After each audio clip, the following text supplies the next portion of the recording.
Movie की starting में हम एक वर्जर नाम के आदमी को देखते हैं जिसकी शक्ल काफी अजीब थी, काफी खराब हुई थी। उसकी स्किन पूरी तरह से जली हुई थी। उसके सामने एक ऐसा आदमी होता है जो कि एसाइलम यानी रिफ्यूजी कैंप में काम किया करता था। वर्जर उससे पूछता है कि क्या तुम्हें हैनिबल के बारे में पता है, क्योंकि हैनिबल को भी एसाइलम में रखा गया था। तो वो आदमी कहता है कि हाँ, वो वहीं पर होता था और बिल्कुल खामोश रहा करता था। वो किसी के आने पे कुछ नहीं बोलता था सिवाय एक लड़की के जिसका नाम है क्लैरिस। वो उसके साथ बहुत बातें किया करता था क्योंकि वो उसे अच्छी लगती थी।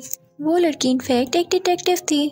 अब वो आदमी वर्जर को हैनिबल का मास्क देता है और कहता है कि एक यूनिक मास्क है, ये हम हैनिबल को लगाया करते थे। तो ये मास्क वर्जर काफी ज्यादा पैसों में खरीद लेता है। दूसरी तरफ हम क्लैरिस को देखते हैं जो कि एक टास्क पर निकली होती है। उन लोगों ने एक लड़की को पकड़ा तो क्लैरिस उसके साथ एक बच्चा देख के रुक जाती है और उसे नहीं पकड़ती। लेकिन क्लैरिस की टीम का एक आदमी उस औरत पर शूट करने लगता है, जिसको देखते ही देखते बाकी टीम मेंबर्स भी उस पर शूट करने लगते हैं। अब क्लैरिस औरत से कहती है कि आराम से हमारी बात मान लो ताकि हम तुम्हें शूट ना करें। लेकिन वो औरत नहीं मानती और उन पर भी गोलियां चलाने लगती है, जिस पर क्लैरिस उसे शूट कर देती है और वो मर जाती है। फिर क्लैरिस उसके पास जाती है और वो बच्चा उठाती है। वो उस पर लगा खून साफ करने लगती है और रोने लगती है कि एक छोटे से बच्चे की माँ मैंने उससे छीन ली। अगले दिन मीटिंग में सब के सब क्लैरिस को कम अकल कह रहे होते हैं, लेकिन क्लैरिस कहती है कि मैंने ये ऑर्डर दिया ही नहीं था कि उस पर गोलियां चलाओ। तभी वहाँ पर एक आदमी आता है और क्लैरिस से कहता है कि आपसे वर्जर मिलना चाहता है। इनफैक्ट वर्जर हैनिबल का चौथा विक्टिम था, यानी वो चौथा इंसान जिस पर हैनिबल ने अपने एक्सपेरिमेंट्स किए और उसके साथ बुरा किया। क्लैरिस को भी यही खतरा था कि वो मुझसे क्यों मिलने आया है और मुझे क्या कहना चाहता है। तो वो आदमी उससे कहता है कि तुम परेशान ना हो, उसके पास हैनिबल के बारे में कोई इन्फॉर्मेशन है जो वो तुमसे शेयर करना चाहता है, इजी रहना। तभी वहाँ पर एक ऑफिसर बैठा होता है जो कि क्लैरिस को बुरी नजर से देख रहा था। वो उसे कहता है कि तुम हैनिबल के केस पर दोबारा से इन्वेस्टिगेशन शुरू करो, अगर तुम पे कोई उंगली उठाएगा तो उसे देखना हमारा काम है। इसके बाद क्लैरिस वहाँ से चली जाती है और फिर वो जाती है वर्जर के आलीशान बहुत बड़े घर में। वहाँ पर जाकर वो वर्जर से मिलती है। वर्जर एक बेड पर लेटा होता है। क्लैरिस उससे जाके कहती है कि तुम्हारे मुंह का ये हाल किसने किया और कैसे हुआ ये सब। वो कहता है कि तुम तो जानती हो कि मेरा ये हाल हैनिबल ही कर सकता है। लकीली मैं बच गया क्योंकि उसके अटैक्स इतने खतरनाक होते हैं कि कोई भी नहीं बच पाता। वर्जर उसे बताता है कि मेरे फादर बहुत रिच हुआ करते थे और मेरा पास्ट ये है कि मैं बच्चों को डराया करता था, उन्हें सेक्सुअली अब्यूज किया करता था। फिर एक दिन मैंने हैनिबल को अपने घर इनवाइट किया। उसने मुझे कोई नशे वाली चीज खिला दी और फिर मुझे शीशे का एक टुकड़ा देते हुए कहा कि क्या तुम अपने फेस की स्किन उतार सकते हो। वो कहता है कि मैं नशे में था, मुझे कुछ पता नहीं चला और मैंने अपने फेस की स्किन उस शीशे के टुकड़े से उतार दी उस डॉक्टर हैनिबल की खातिर। लेकिन उसने मेरे स्किन के टुकड़े मेरे कुत्ते को खिला दिए और बस तब से ही मेरी स्किन ऐसी है, मेरा चेहरा खौफनाक लगता है और सब मुझसे डरते हैं। क्लैरिस कहती है कि सुनने में आया है कि तुम्हारे पास डॉक्टर हैनिबल के बारे में कोई इन्फॉर्मेशन है। तो वर्जर कहता है कि हाँ क्यों नहीं, मैं तुम्हें भला ऐसे क्यों बुलाऊंगा यहाँ पे। वो उसे एक रिपोर्ट दिखाता है जो कि हैनिबल के हाथ का एक्सरे था। उसके हाथ की हड्डी टूटी हुई थी।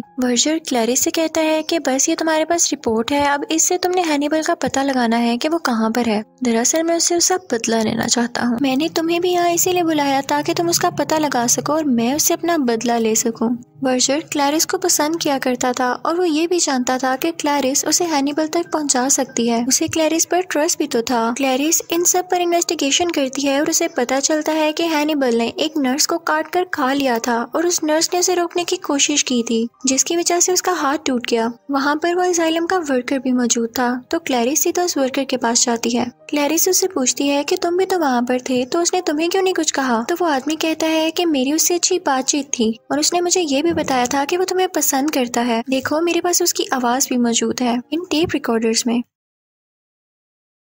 वो ये टेप रिकॉर्डर्स क्लैरिस को दे देता है और फिर वो टेप रिकॉर्डर्स क्लैरिस आराम से सुनती है और उस पर गौर करती है। अब सीन चेंज होता है और हम किसी दूसरे शहर में एक पुलिस इंस्पेक्टर को देखते हैं जो कि एक लाइब्रेरी में आया होता है क्योंकि वहाँ के पुराने लाइब्रेरियन की डेथ हो चुकी थी। वो उस पर इन्वेस्टिगेशन करने आया था। वो नए लाइब्रेरियन के पास जाता है जो कि डॉक्टर हैनिबल था और वहाँ पर अपना नाम चेंज करके रह रहा था। पुलिस इंस्पेक्टर उससे कहता है कि अगर तुम्हें पुराने लाइब्रेरियन के बारे में कुछ भी पता चले या उसकी कोई भी चीज मिले तो मुझे जरूर बताना। तो वो डॉक्टर हैनिबल कहता है कि हाँ क्यों नहीं, मैं आपको बता दूंगा। इनफैक्ट उस लाइब्रेरियन को डॉक्टर हैनिबल नहीं मारा था, लेकिन इस बात का पता पुलिस ऑफिसर को नहीं था।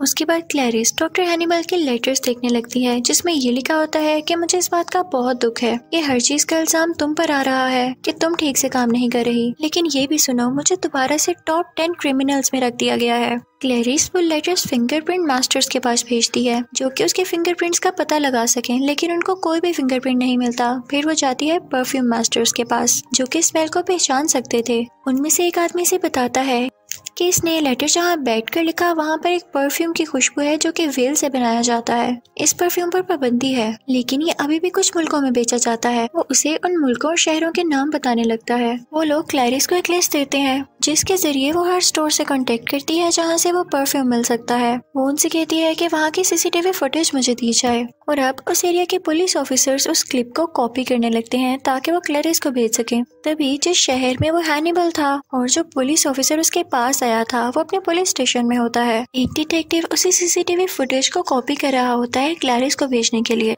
लेकिन वो पुलिस ऑफिसर जब हैनिबल को उसमें देखता है तो वो समझ जाता है कि इन्होंने इस वीडियो क्लिप का करना क्या है। वो उस पर रिसर्च करता है तो उसे पता चलता है कि ये तो टॉप 10 क्रिमिनल्स में से एक है और ये भी कि जो उसे पकड़ेगा उसे वर्जर की तरफ से $30 लाख मिलेंगे। वो पुलिस ऑफिसर उस वेबसाइट पर मौजूद नंबर पर कॉल करके कहता है कि हैनिबल हमारे पास है, हमारे शहर में है।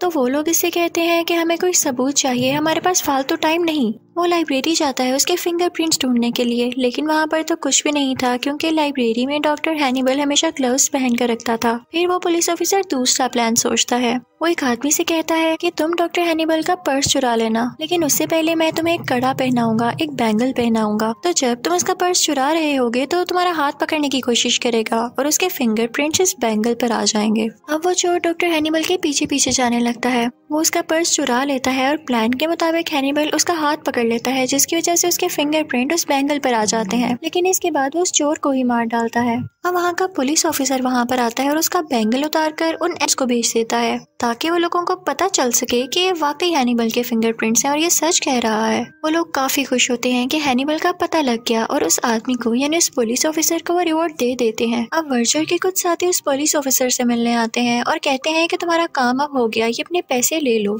तो वो पुलिस ऑफिसर कहता है कि नहीं, मैं आपके साथ मिलके उसे ढूंढना चाहता हूँ, उसे गिरफ्तार करवाना चाहता हूँ। अगले दिन वो पुलिस ऑफिसर अपनी वाइफ के साथ एक इवेंट में जाता है। वहाँ पर हैनिबल भी होता है। इवेंट के एंड पर जब वो पुलिस ऑफिसर की वाइफ को देखता है तो उसका दिल चाहता है कि वो इसे खा ले क्योंकि वो था एक कैनिबल जो कि इंसानों का गोश्त खाया करता था। उसका तो नाम भी कैनिबल से मिलता था। लेकिन पुलिस ऑफिसर उसकी नीयत समझ जाता है और अपनी बीवी से जाने का कहता है। उधर क्लैरिस के पास वो सीसीटीवी फुटेज पहुंच चुकी थी। वो उसे देखती है तो उसे पता चल जाता है कि हैनिबल कहाँ पर है। क्लैरिस ये भी नोट करती है कि किसी पुलिस ऑफिसर ने उनकी वेबसाइट पर बार बार लॉग इन किया है हैनिबल को सर्च करने के लिए। तो वो समझ जाती है कि इसके पास हैनिबल से रिलेटेड कोई ना कोई इन्फॉर्मेशन जरूर है। वो उसे कॉल करके कहती है कि तुम वर्जर के लिए काम कर रहे हो ना ताकि तुम्हें पैसे मिल सके, तो तुम गलत कर रहे हो क्योंकि हम कब से कोशिश कर रहे हैं हैनिबल को पकड़ने के लिए। वो बहुत खतरनाक मुजरिम है, उसे हमें पकड़ना चाहिए। लेकिन वो पुलिस ऑफिसर उसकी बात नहीं सुनता और चला जाता है हैनिबल को पकड़ने के लिए। लेकिन वहाँ पहुँचते ही उसका प्लान उस पर उल्टा पड़ जाता है और हैनिबल उसे पकड़ लेता है। तभी उसके पास क्लैरिस की भी कॉल आती है जो कि हैनिबल रिसीव करता है और कहता है कि फोन मेरे पास है और मैं अब इस पुलिस ऑफिसर को मारने लगा हूँ। और इसी के साथ उस पुलिस ऑफिसर को जान से मार देता है। हैनिबल वर्जर के एक और आदमी को मार देता है और वहाँ से भाग जाता है। जब वर्जर को ये पता चलता है तो उसे बहुत बहुत गुस्सा आता है। उसके पास एक प्लान आता है। वो उस पुलिस ऑफिसर से कांटेक्ट करता है जो कि क्लैरिस पर बुरी नजर रखता था। वो उसे कहता है कि तुम क्लैरिस पर एक इल्जाम लगाओगे और उसे नौकरी से निकलवाकर मेरे रास्ते से भी हटवाओगे। क्योंकि हैनिबल क्लैरिस से बहुत प्यार करता है तो उससे उसकी परेशानी नहीं देखी जाएगी और वो वहाँ पर जरूर आएगा और फिर मैं उसे वहाँ से पकड़ लूंगा। तो वो बुरा पुलिस ऑफिसर ऐसे ही करता है और कहता है कि ये तो हैनिबल के साथ मिली हुई है, तो उसे नौकरी से निकाल दिया जाता है। अब इसकी वजह से हैनिबल भी वहाँ पर आ जाता है। वो उसके घर पे आता है लेकिन तब क्लैरिस सो रही होती है। फिर वो उसे कॉल करता है और कहता है कि एक मॉल में आओ, मैं भी वहाँ पर हूँगा, मुझे पकड़ सको तो पकड़ लेना। अब अगले दिन वो मॉल में जाती है। वहाँ पर वर्जर के आदमी भी उसका पीछा कर रहे होते हैं ताकि वो हैनिबल को ढूंढ सके। अब क्लैरिस को तो हैनिबल कहीं नजर नहीं आता, लेकिन वर्जर के आदमी उसे देख लेते हैं। वर्जर के लोग हैनिबल को किडनैप कर लेते हैं। क्लैरिस भी सब देख चुकी थी और वो पुलिस को जाकर ये बताती है। लेकिन जब पुलिस वर्जर के घर जाती है तो उसे वहाँ पर कोई भी नहीं दिखता क्योंकि वर्जर ने उसे किसी और जगह छुपा कर रखा था जहाँ पर उसने हैनिबल को बांध दिया था और उससे कहता है कि मैं अब तुम्हें बहुत बुरी तरह से मौत दूंगा। क्लैरिस को जब कोई मदद हासिल नहीं होती तो वो खुद ही कुछ करने का सोचती है, उसे उसकी गाड़ी का नंबर याद आता है और वो उसका पीछा करने लगती है, उस गाड़ी को ट्रैक करवाती है। फिर उसी जगह पहुंच जाती है जहाँ पर वर्जर और बाकी लोग मौजूद थे। वो देखती है कि वर्जर के आदमी डॉक्टर हैनिबल पर बहुत सारे जंगली पिग छोड़ने वाले थे जो कि उसे खाने वाले थे। वो फौरन से वर्जर के लोगों को शूट कर देती है। वो लोग भी इससे लड़ते हैं और फिर वो जख्मी होकर नीचे गिर जाती है। हैनिबल अपना हाथ छुड़ा के उसे उठा लेता है और तभी वहाँ पर वो जंगली पिग भी आ जाते हैं, लेकिन हैनिबल ऐसे शो करता है कि जैसे वो मरा हुआ है। वो स्टिल खड़ा हो जाता है। जंगली पिग बाकी मरे हुए लोगों को खाने लगते हैं और फिर हैनिबल वर्जर के सर्वेंट से कहता है कि सारी उम्र तुम पर रोब जमाता रहा और तुम पर जुल्म करता रहा, तो आज तुम्हारे पास मौका है, तुम इसे नीचे फेंक दो। अब वर्जर चूंकि पैरालाइज था तो वो कुछ कर भी नहीं सकता था और इसी दौरान उसका सर्वेंट उसे नीचे फेंक देता है और जंगली पिग उसे भी खा लेते हैं।